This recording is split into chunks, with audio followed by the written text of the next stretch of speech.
26번 문제 보겠습니다. 다음 사례에 대한 설명으로 옳지 않은 것은, 이 문제는 사례형인데 스캔 내본이 제형법정주의의 기본 내용인 시행일 이전 사건 중 하나를 응용한 것 같습니다. 시행일 이전 사건을 응용한 것이니 기본적으로 양념소 법칙을 적용해버리면 쉽게 풀 수 있겠습니다. 지문으로 한번 들어가 보겠습니다. 1번 지문은 피해자를 이용한 강제추행죄 간접정범 케이스였습니다. 강제추행죄는 자수범이 아니므로 당연히 간접정범이 성립할 수 있다는 취지의 판례 내용이죠. 답은 을 피해자였습니다. 피해자를 도구로 삼아 피해자의 신체를 이용하여, 당연히 이 피해자는 처벌되지 않는 자이므로 이런 피해자를 이용하여 추행행위를 하게 하였다면 당연히 강제추행죄의 간접정범이 성립할 수 있겠습니다. 옳은 내용이었습니다. 이번 질문에서는 연도, 월, 일자, 숫자가 보입니다. 따라서 짜증이 확 밀려오는데 어차피 우리가 다 파악한 내용이니 스트레스 받지 말고 한번 재밌게 살펴보도록 하겠습니다. 만일 검사가 2024년 10월 1일이라고 제시되어 있는데 이게 어떤 의미인지 파악을 해야 되겠죠. 사례로 잠깐 올라가시면 2024년 보입니다. 12월까지 상습적으로 을을 협박하여 스스로 자신의 신체를 성적으로 추행하도록 하였다. 강제추행죄 간접정범 행위를 한 것이죠. 그런데 이게 의미가 있습니다. 2025년 1월 1일에 강제추행죄보다 형이 중한 상습강제추행죄가 별도로 신설되었다고 되어 있습니다. 그렇다면 우리는 2024년 12월 1일 이 시점에서는 아직 상습강제추행죄가 존재하지 않음을 알 수 있겠습니다. 이제 이 의미를 알았으니 지문을 계속 분석하도록 하겠습니다. 2024년 12월 1일에 갑을 공소 제기하고자 한다면 아직은 상습범 규정이 부존재하므로 각각의 강제추행 행위들은 따로 국밥으로, 즉 실체적 경합으로 공소 제기를 해야 할 것입니다.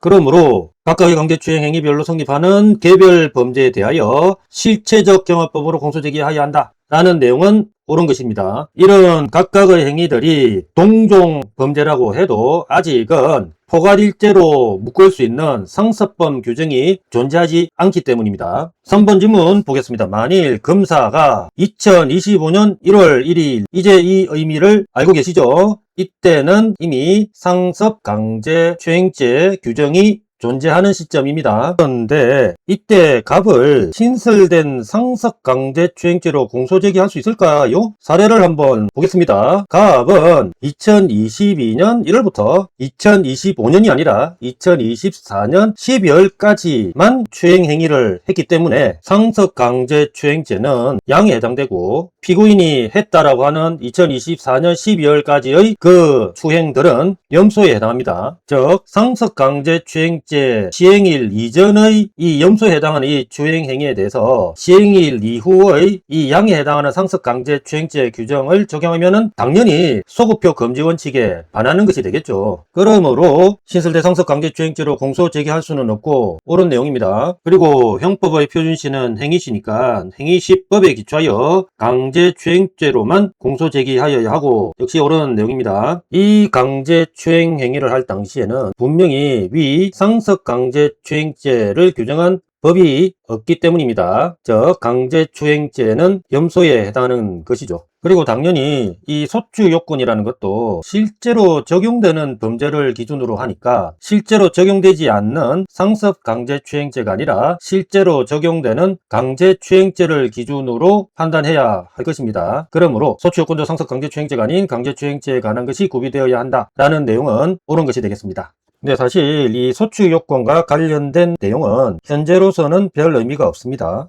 왜냐하면 해당 대법원 판례가 선고될 당시에는 강제추행죄는 친고죄로, 상습강제추행죄는 비친고죄로 규정이 되어 있다 보니까 이런 내용의 의미가 있었겠는데, 지금 현재는 강제추행죄, 상습강제추행죄 모두 비친고죄로 규정이 되어 있다 보니 이런 내용이 별 의미가 없게 된 것이죠. 4번 질문은 용어 테스트 내용입니다. 강제추행죄는 2025년 1월 1일에 법률 변경으로 인하여 형이 구법보다 중하게 변경된 것이므로, 즉 상습강제추행죄가 신설되었다, 이 의미겠습니다. 그런데 2025년 1월 1일 이전 단순 강제추행 행위겠습니다. 의 갑의 행위에 대하여는 추구표가 여기서 왜 나옵니까? 소급표라고 해야 되겠죠. 즉 갑 행위 시에는 경한 단순 강제추행죄 규정만 존재했는데 갑 행위 시에는 상대적으로 경한 단순 강제추행죄 규정뿐이었는데 현재 지금 재판 시 규정을 딱 보니 중한 상습 강제추행죄 규정이 신설되어 있었습니다. 근데 우리가 위에서 살펴본 바로는 이 중한상습강제추행죄 규정을 시행되기 이전의 행위에 대해서 적용하면 안 된다라는 것이었습니다. 결국 여기 화살표의 방향이 왼쪽 과거 쪽으로 향하고 있는데 이것이 금지된다라는 것이므로 소급표가 금지된다라고 했었어야 합니다. 그래서 옳지 않은 것은 4번이 되겠습니다.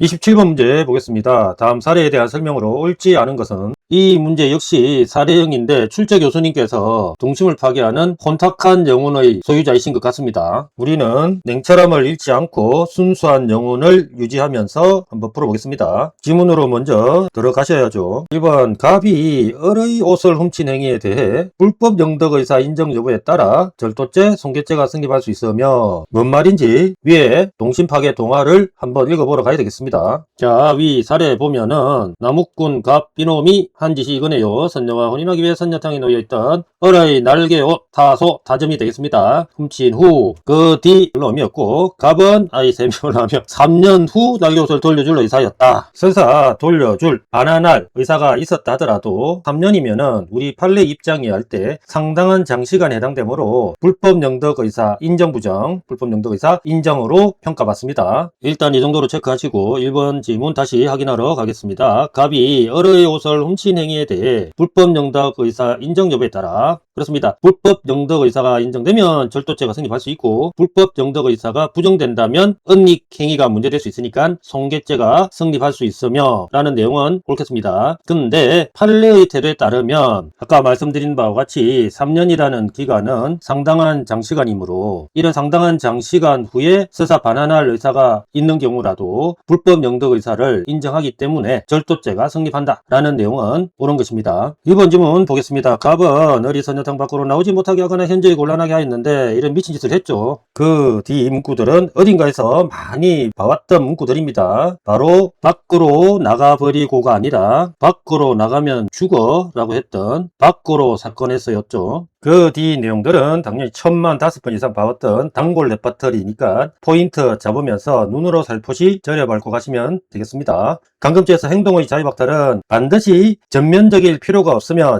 꼼짝달싹 못하게 할 필요는 없다 이거죠. 감금된 특정 구역 내부 어딥니까? 경찰서 아니었습니다. 안에서 일정한 생활 자유가 허용되었었지만은 결국은 경찰서 밖으로 나가면은 죽인다고 하니 행동의 자유 박탈은 되었고 따라서 감금죄가 성립했던 경우였습니다. 그러므로 이 지문 내용은 옳은 것이 되겠습니다. 3번 지문에서는 갑자기 형소법 문제로 전환이 되었는데 사안을 이해하기 위해서는 위 사례 내용을 한번 살펴봐야 할 것 같습니다. 이 사례를 딱 보니 갑은 사망했고 A, B 두 놈이 갑과 을에 대해서 이런 식으로 허위 사실을 말하였다 라고 서술되어 있는 것을 보니 갑에 대해서는 사자 명예훼손죄, 을에 대해서는 307조 2항 명예훼손죄가 문제되는 것 같습니다. 이때 문득 떠올려야 하는 사건이 하나 있죠. 예, 그 유명한 에이저 보복 기사 사건입니다. 우리가 거의 통달한 이 에이저 보복기사 사건을 이 사례에 대입신공을 발휘하면서 접목을 시킨다면 나머지 3, 4번 지문 내용도 쉽게 풀리겠습니다. 한번 대입하는 신공을 발휘해 보시죠. 갑과 을을 알지 못하는 동네 사람들에게 공연성 인정이죠. 갑과 을은 듣보잡, 함량 미달인 증거자이다 라고 허위 사실을 말하였다 라고 되어 있습니다. 동네 친구인 A와 B에 대해서는 그 아래 A가 사죄했다 라는 표현이 있으니까 A는 에이저 보복기사 사건에서 사죄한 편집장에 해당하고 B는 사죄 안 한 프리랜서 그 기자에 해당할 것입니다. 그리고 을 이분은 3명의 인격체를 포함하고 있는데 고소권자로서는 고 K여원의 사모님이 해당될 것이고 307조 2항의 피해자로서는 여배우 또는 K여원의 그 당시 보좌관이 해당될 것입니다. 이어서 보시면 이에 을은 자신과 남편 갑에 대한 명예훼손으로 라고 되어 있는데 남편 갑에 대한 명예훼손에서 문제되는 범죄는 당연히 사자 명예훼손죄가 될 것입니다. 또한 자신에 대한 명예훼손으로 문제되는 범죄는 실제 A자 보복기사 사건의 여배우 보좌관에게 문제되었던 307조 2항 명예훼손죄가 될 겁니다. 그 뒤 내용은 뻔하죠. A와 B를 처음에 둘 다 고소했다가 A는 이렇게 사죄를 하니까 A에 대해서만 고소를 취소해 주었던 경우였습니다. 이제 사례에 대한 상황을 다 파악했으니 3번 지문으로 가서 결론을 체크하도록 하겠습니다. 갑의 명예훼손에 대한이라고 되어 있습니다. 그러면 사자 명예훼손의 경우임을 알 수 있고 그 뒤에 을의 고소라고 되어 있는데 당연히 이 을은 사모님으로서의 을이 되겠습니다. 근데 고소는 A, B 둘 다 고소했기 때문에 이 고소의 효력은 문제되지 않겠고 고소 취소가 A에 대해서만 고소 취소를 해줬기 때문에 이 고소 취소 효력이 문제되는 경우입니다. 사자 명예훼손죄는 친고죄이므로 당연히 규정에 따라서 고소의 주관적 불가분 원칙이 적용되므로 A에 대해서만 고소 취소를 하였더라도 B에 대해서도 그 고소 취소 효력이 미치게 되어 있습니다. 따라서 이 부분까지는 옳은 것 같습니다. 그리고 그 뒤는 고소의 기산점과 관련된 내용인데 뻔할 뻔자입니다. 고소는 고소할 수 있을 정도의 범죄 사실과 범인을 알게 된 날로부터 6월 경과하면 못하는데 그렇습니다. 이때 범죄 사실을 안다는 것은 범죄 피해가 있다는 사실관계에 관한 미필적 인식, 이게 만약에 형법상 범죄인의 고의 관련 문제였다면 O였겠지만은 지금 여기는 형소법상 피해자의 고소의 기산점 관련 문제입니다. 피해자의 고소 기산점 관련해서 미필적 인식이 있으면 촉하다라고 해석해버리면 요 6개월 카운트가 빨리 진행되겠죠. 왜냐하면 어렴풋이 알게 된 경우라도 그때부터 6개월 카운트 되니까 빨리 진행되고 결과적으로 미필적 인식으로 봐버리면 피해자한테 불리하게 해석하는 것입니다. 근데 대법원에서 이렇게 피해자에게 불리하게 해석하겠습니까? 택도 없죠. 당연히 우리 대법원은 피해자에게 유리하게 이 고소기간 6개월 카운터 시점을 최대한 늦추는 해석을 합니다. 즉 피해자의 확정적 인식이 있을 때 비로소 요 6개월을 카운트하기 시작합니다. 따라서 요 뒷부분 내용이 틀린 내용입니다. 4번 질문 보겠습니다. 명예훼손 행위 중에 모욕적 은사를 사용한 경우에는 우리 판례에 따르면은 어차피 명예훼손의 형이 조금 중하니까 물론 사실의 종류는 틀리지만은 동종이다 보니까 보충 관계로 봐가지고 명예훼손이 성립하면 모욕은 따로 성립하지 않는다라는 입장을 취하고 있습니다. 구체적으로 보면 위 A, B가 적시했다라는 그 표현 중에 듣보잡이라는 이 표현은 모욕이고 전과자이다라는 표현은 명예훼손에 해당하는데 이럴 때 우리 판례는 명예훼손죄만 성립한다라는 입장을 취하고 있습니다. 그러므로 명예훼손 행위 중 모욕적 은사를 사용한 경우에는 명예훼손죄만 성립하며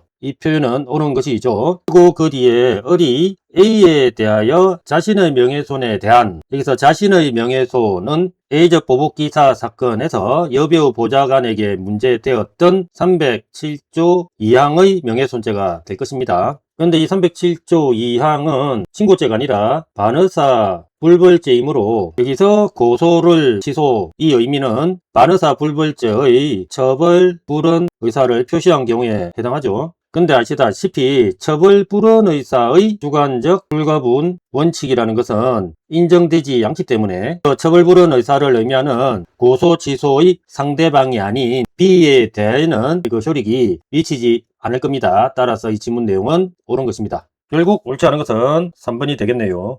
28번 문제 보겠습니다. 다음은 상습으로 절도 행각을 벌인 갑의 범죄 일람표이다. 갑의 죄책에 대한 설명으로 옳지 않은 것은 모두 몇 개인가? 이 문제도 역시 숫자들이 이렇게 난무해 있어서 짜증이 이빠이 몰려오는 듯 하였으나 가만히 생각해보니 우리가 너무나 잘 알고 있는 분리 비분리 사건을 떠올려 보니까 크게 스트레스 받지는 않을 것 같습니다. 그 아래 범죄 일람표를 보니 갑자기 이렇게 체크하고 싶습니다. 동종일 뻔하였으나 절도 목적으로 주거에 침입하고 물색 행위는 안 보이니 주거 침입만 문제가 되므로 이거는 2종. 그리고 그 아래 절도는 동종. 그리고 그 아래 음주운전으로 인하여 과실로 사람을 상해에 이르게 한 거 당연히 2종. 그리고 그 아래는 절도로서 동종. 이렇게 체크를 하고 싶었습니다. 그 아래 각 지문들 한번 살펴보겠습니다. 각 지문 들어가 보려고 하는데 눈에 익은 이 문구가 눈에 확 들어옵니다. 원샷 원킬 할 수 있는 키워드이죠. 이 키워드 문구를 보니 포괄일제는 물 건너갔으며 기판력은 폭넓게 인정되지 않겠다 라는 느낌이 듭니다. 그 뒤 내용은 안 읽어도 되는 뻔한 내용이겠지만은 그래도 공부를 위해서 한번 살펴보겠습니다. 만일 검사가 D 범죄만을 상습범이 아닌 기본구속요건의 특수절도죄로 기소하여 확정 판결이 된 경우에는 당연히 그 확정 판결은 포괄일제인 상습범으로 기소된 경우가 아니기 때문에 상습범 일부에 대한 확정 판결이 아니므로 그렇습니다. D 범죄 이전에 범한 A, B, C 범죄에는 당연히 D 범죄 자신에 대해서만 기판력이 미치지 D 범죄는 포괄일제로서 기소된 경우가 아니므로 그 앞에 범죄 A, B, C 범죄는 D 범죄 확정 판결의 기판력이 미치지 아니한다 일 겁니다. 옳은 내용이었습니다. 역시나 뻔한 내용이었고요. 실전 시험장에서는 시간이 없을 때 원샷, 원킬 이렇게 연결하시면 충분합니다.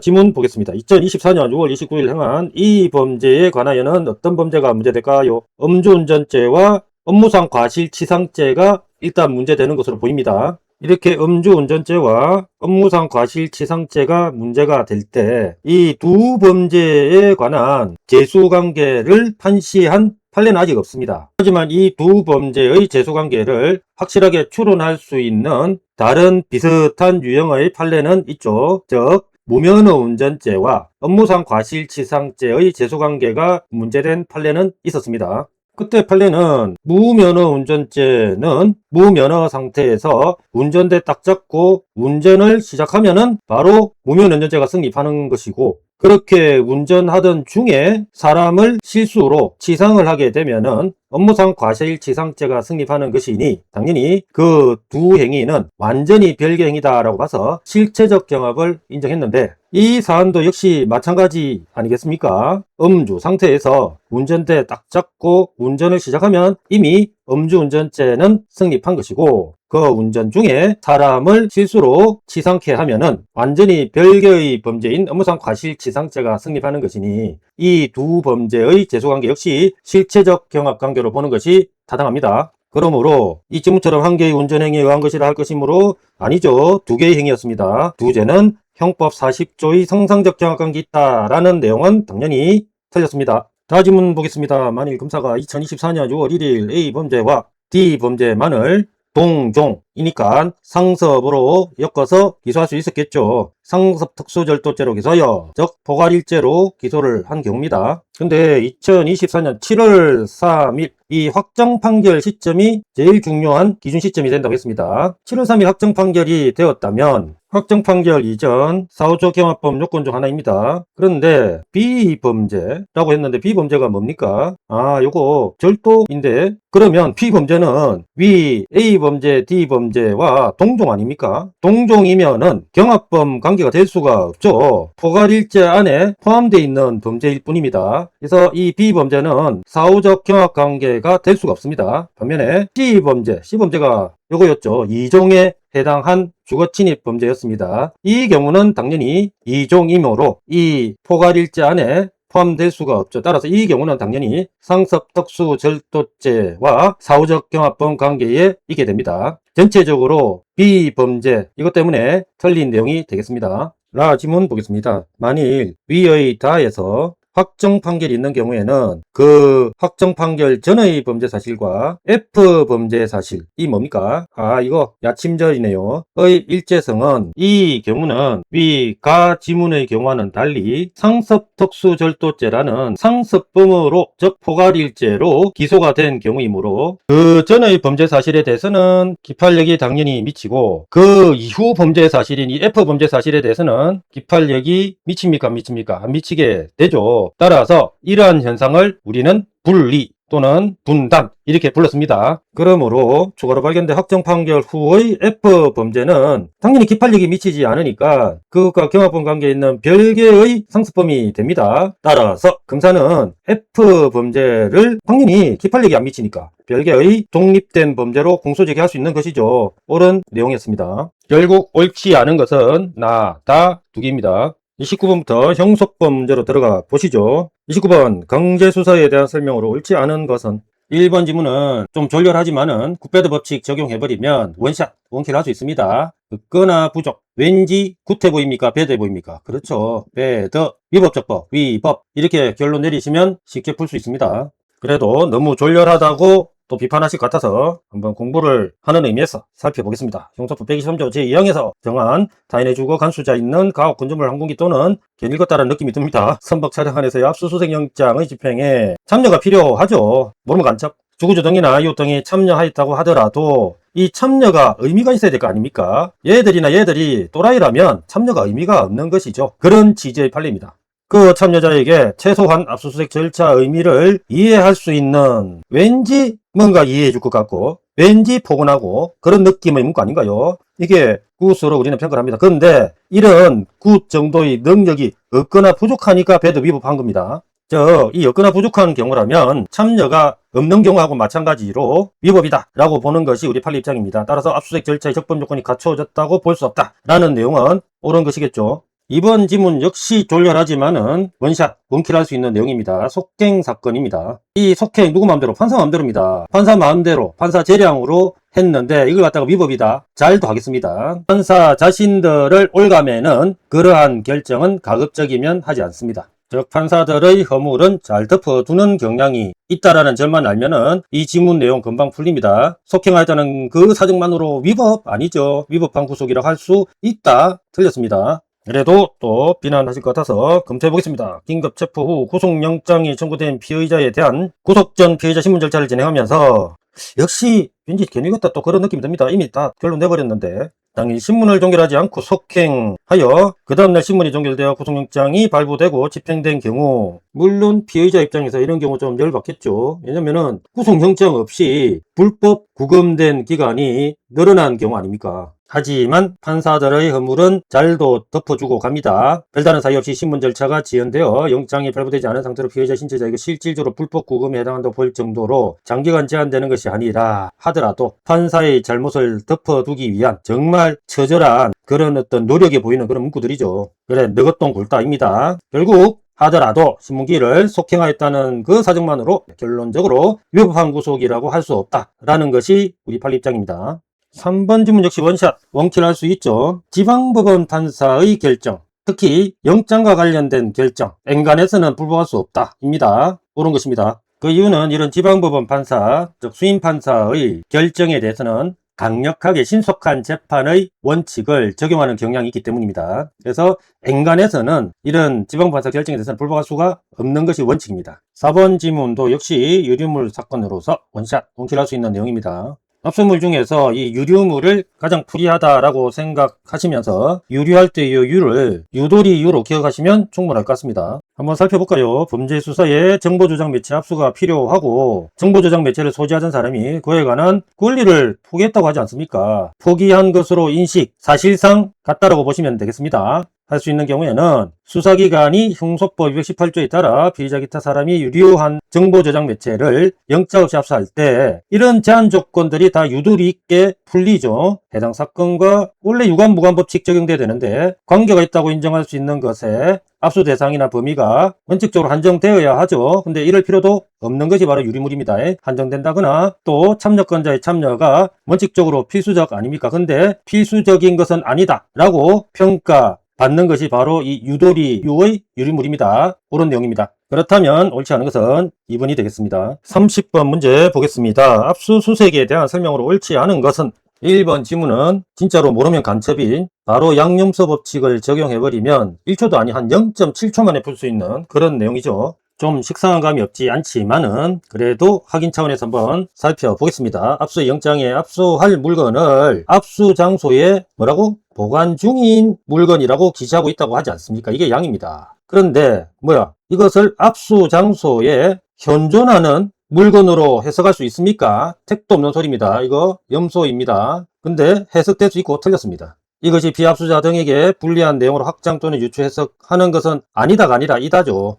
이번 지문 역시 좀 졸렬하지만 양념서 법칙 적용해버리면 이건 한 1초 만에 풀 수 있는 내용입니다. 압수영장을 압수할 물건에 뭐라고 기재되어 있습니까? 정보 처리 장치 및 정보 저장 매체에 저장되어 있는 전자정보. 좀 길지만은 이게 양입니다. 그런데 기재되어 있을 뿐 휴대전화가 있습니까? 없죠. 없습니다. 염소입니다. 그러므로 휴대전화에 저장된 전자정보가 포함되어 있지 않다면 염소라면 특별한 사정이 없는 한 그 양영장으로는 휴대전화 이 염소에 해당되는 전자정보를 압수할 수 없다. 이 내용은 원래요. 3번 지문도 역시 양염소 법칙을 적용해버리면 이것도 1초 만에 풀 수 있는 내용입니다. 한번 살펴보겠습니다. 수사기관의 압수수색 집행 과정에서 처분을 받는 자, 피압수자가 미성년자인 경우라고 하니까 바로 이 미성년자가 양이라고 설정됩니다. 물론 의사 능력이 없다면 또라이의 참여는 의미가 없으니까 그때는 법정 대리인을 참여시킬 수 있겠지만은 또라이가 아니라 이렇게 의사 능력이 있는 미성년자라면 당연히 그 양을 참여시켜야 된다라는 취지의 판례입니다. 미성년자나 그 대리인 변호인에게 압수수색 영장의 집행에 참여할 기회가 보장되어야 하고 그렇습니다. 미성년자 양, 그 대리인 변호인 대신 친권자는 이 지문에서 염소가 되겠죠. 염소에게 참여 기회가 보장되었다는 이유만으로 그게 적법하겠습니까? 압수수색이 적법하게 되는 것은 아니다 라는 내용은 옳은 내용입니다. 4번 지문은 최대한 인권 보장 원칙을 떠올리시면 충분할 것 같습니다. 피해 압수자가 수사기관의 압수영장 집행에 참여하지 않는다는 의사를 명시까지 했네요. 하지만 명시하였다고 하더라도 피업수자에는 법률 비전문가이다 보니까 최대한 인권 보장 차원에서 특별한 사정이 없는 한 법률 전문가인 그 변호인에게 미리 집행 일시 장소 통지하는 등으로 압수영장 집행에 참여할 기회를 별도로 보장해야 한다는 것이 우리 판례의 뜻입니다. 옳은 내용입니다. 그렇다면 옳지 않은 것은 1번이 되겠습니다.